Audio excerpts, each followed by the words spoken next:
Hello guys, welcome back to my YouTube channel SK study a way of success. मैं हूं आपका educator Shivam Mishra. आपका स्वागत करते हैं आपके अपने यूट्यूब चैनल एसके स्टडी पे।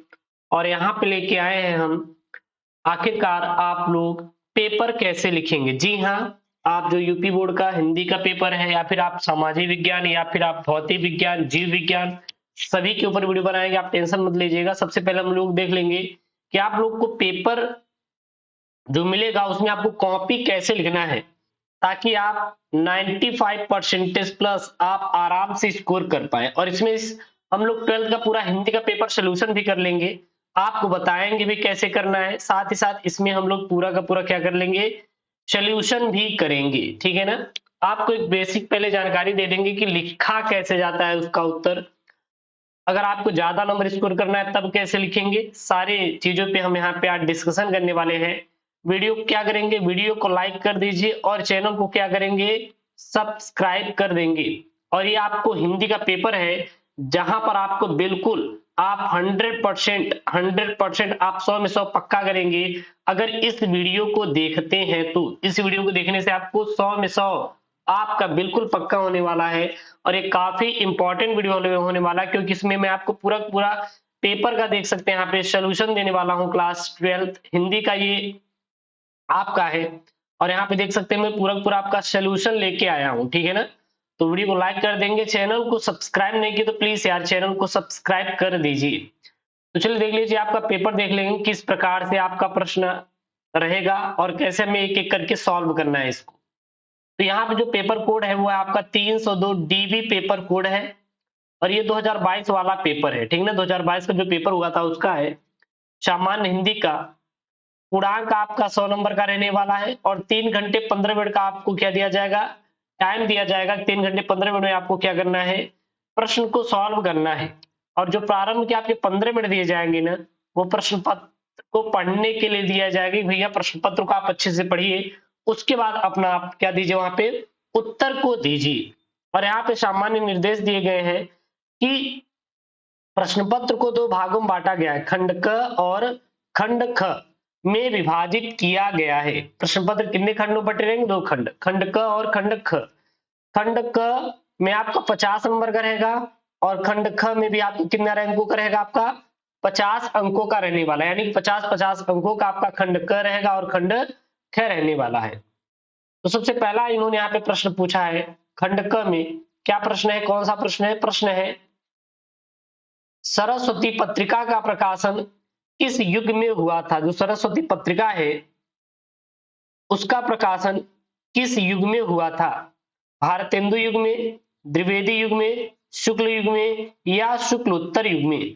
तो सरस्वती पत्रिका का प्रकाशन किस युग में हुआ था, यहाँ पे सर आप सोल्यूशन देख लीजिए। सरस्वती पत्रिका का प्रकाशन आपका द्विवेदी युग में हुआ था। कब हुआ था, सरस्वती पत्रिका का प्रकाशन वर्ष द्विवेदी युग माना जाता है। देखिए इसका सोल्यूशन यहाँ पे मैं लिख के लेके आया हूं। तो सरस्वती पत्रिका का प्रकाशन वर्ष कौन सा युग माना जाता है, द्विवेदी युग जो है वो सरस्वती पत्रिका का प्रकाशन युग माना जाता है। क्लियर है ना। जो कि आपके लिए काफी इंपॉर्टेंट यहाँ पे प्रश्न है, उसी को यहाँ पे मैं डिस्कशन कर रहा हूं। चलिए अगला आपका यहाँ पे प्रश्न, प्रश्न क्या है, ख वाला, संस्कृत के 4 अध्याय पुस्तक के लेखक हैं। संस्कृत के 4 अध्याय पुस्तक के लेखक कौन है, रामधारी सिंह दिनकर, वासुदेव शरद अग्रवाल, राम वृक्ष बेनपुरी या विद्या निवास मिश्र। तो सरस्वती पत्रिका जो संस्कृत के 4 अध्याय के लेखक कौन है, संस्कृत के 4 अध्याय के लेखक कौन है, रामधारी सिंह दिनकर है, वासुदेव शरद अग्रवाल है, राम वृक्ष बेनपुरी है या विद्या निवास मिश्र है।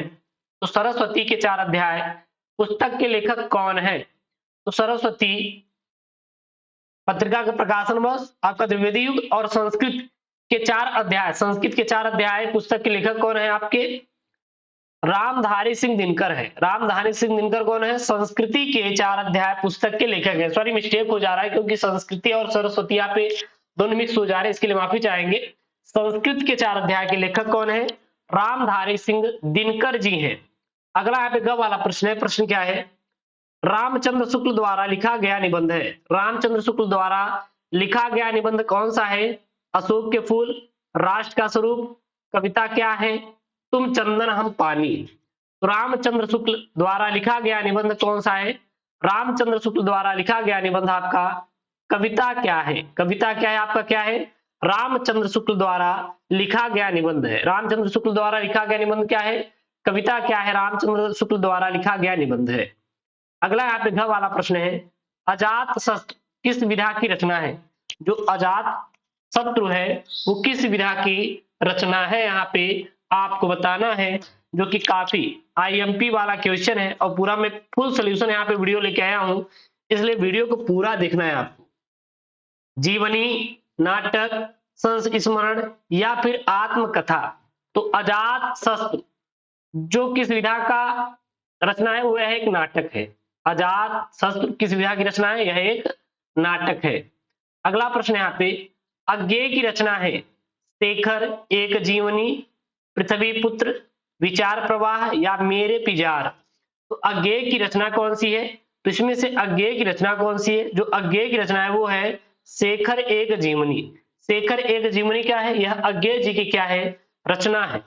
यहाँ पे मैं जितने भी आपका इंपॉर्टेंट क्वेश्चन है मैं पूरा पूरा आपको सॉल्व करा रहा हूं, इसलिए वीडियो को क्या करेंगे आप लोग, लाइक कर दीजिए, चैनल को सब्सक्राइब कर दीजिए, क्योंकि आपका मैं फुल सोल्यूशन हिंदी में आपका 100 में 100 बिल्कुल आपका 100% गारंटी है, मैं पक्का करवाऊंगा। इसकी गारंटी हमारी है, केवल आपको जबरदस्त तरीके से मेहनत करने की जरूरत है।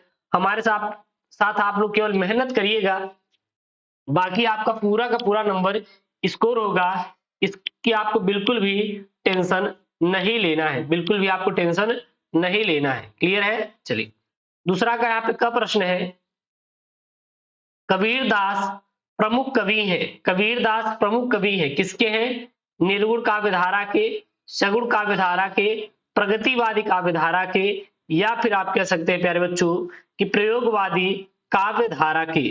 तो कबीर दास प्रमुख कवि किसके हैं? तो कबीर दास प्रमुख कवि जो है वो निर्गुण काव्य धारा के कबीर दास प्रमुख कवि है। तो कबीर दास किसके प्रमुख कवि हैं? निर्गुण काव्य धारा के कबीर दास प्रमुख कवि हैं।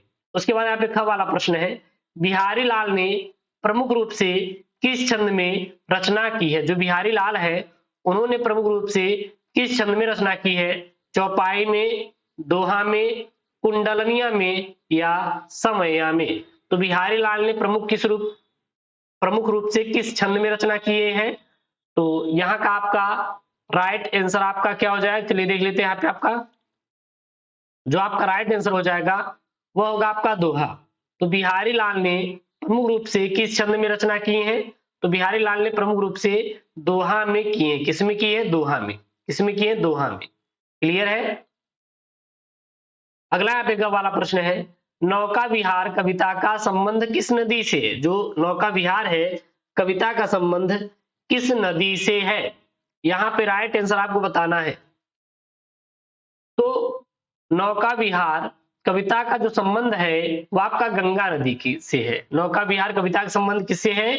गंगा नदी से है। किससे है? गंगा नदी से। अगला है, प्रयोगवादी काव्यधारा के कवि कौन है? प्रयोगवादी काव्यधारा के कवि कौन है? महादेवी वर्मा, सुमित्रानंद पंत, निराला या गिरिजा कुमार माथुर। तो प्रयोगवादी काव्यधारा के कवि कौन है? प्रयोगवादी काव्यधारा के जो कवि है वो है गिरिजा कुमार माथुर। गिरिजा कुमार माथुर। गिरिजा कुमार माथुर कौन है भैया? तो गिरिजा कुमार माथुर जो है ये प्रयोगवादी काव्यधारा के कवि है। उसके बाद यहाँ पे अंगा वाला प्रश्न है, ख का अंगा है, आंसू काव्य में प्रधान रस कौन सा है? आंसू काव्य में प्रधान रस कौन सा है? करुण रस है, शांत रस है, वीर रस है या हास्य रस है? तो आंसू काव्य में जो आंसू होता है उसमें काव्य में कौन सा प्रधान रस है? करुण रस है। क्योंकि आंसू कब निकलते हैं? जब हमारे अंदर करुणा की भाव जागृत होती है तो वहां हमारे आंखों से क्या निकलते हैं? आंसू निकलते हैं। क्या निकलते हैं? आंसू निकलते हैं। तो इसलिए कहा जाता है कि इसमें कौन सा है? तो इसमें आपका है करुण रस। ठीक है ना? और जो आपके लिए इंपॉर्टेंट क्वेश्चन है मैं उसको ज्यादा यहाँ पे फोकस कर रहा हूं, और जो आपके बोर्ड में आएंगे, क्योंकि जाहिर सी बात है आपके पिछले साल के पेपर से ही ज्यादातर हिंदी के प्रश्न आते हैं, इसलिए आप कोशिश करिए कि पिछले साल के पेपर को ज्यादा से ज्यादा सॉल्व करने की। चलिए आगे देखते हैं हम लोग। प्रश्न नंबर 3 है यहाँ पे, इसका सोल्यूशन देखेंगे।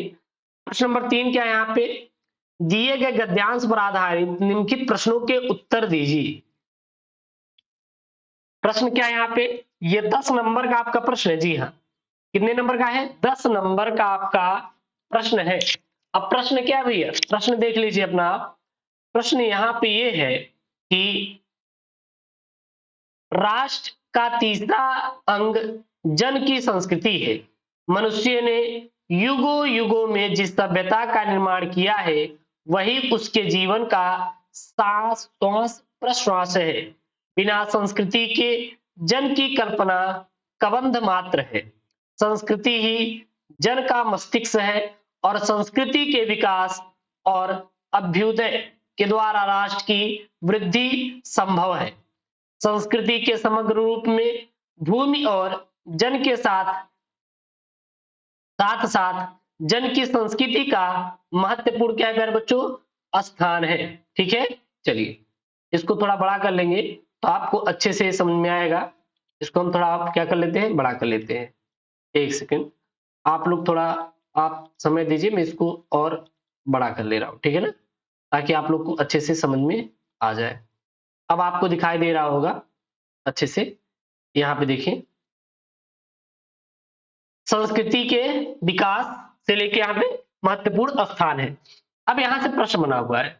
प्रश्न क्या बना हुआ है, पाठ का शीर्षक और लेखक का नाम लिखिए। राष्ट्र का तीसरा अंग क्या है, राष्ट्र का विकास किसके द्वारा संभव है, जन का मस्तिष्क क्या है, रेखांकित अंश की व्याख्या कीजिए। रेखांकित अंश की व्याख्या कीजिए। तो रेखांकित अंश की व्याख्या करना है यहाँ पे, और हमें यहाँ पे जो पूछा गया प्रश्न है उसको बताएंगे तो 10 नंबर आराम से हमें क्या हो जाएंगे, मिल जाएंगे। ठीक है ना, चलिए तो सबसे पहला वाला प्रश्न यहाँ पे देखेंगे, पाठ का शीर्षक और लेखक का नाम लिखना है। तो पाठ का शीर्षक कौन है, वो है आपका राष्ट्र का स्वरूप, और लेखक कौन है, डॉक्टर वासुदेव शरद अग्रवाल जी हैं। डॉक्टर वासुदेव शरद अग्रवाल जी क्या है, इसके लेखक है। क्लियर है। दूसरा प्रश्न है, राष्ट्र का तीसरा अंग क्या है, राष्ट्र का जो तीसरा अंग है जन की संस्कृति है। राष्ट्र का तीसरा अंग क्या है, जन की संस्कृति है। ये आपका दूसरे वाला प्रश्न का उत्तर है, इसी मिल जाएगा।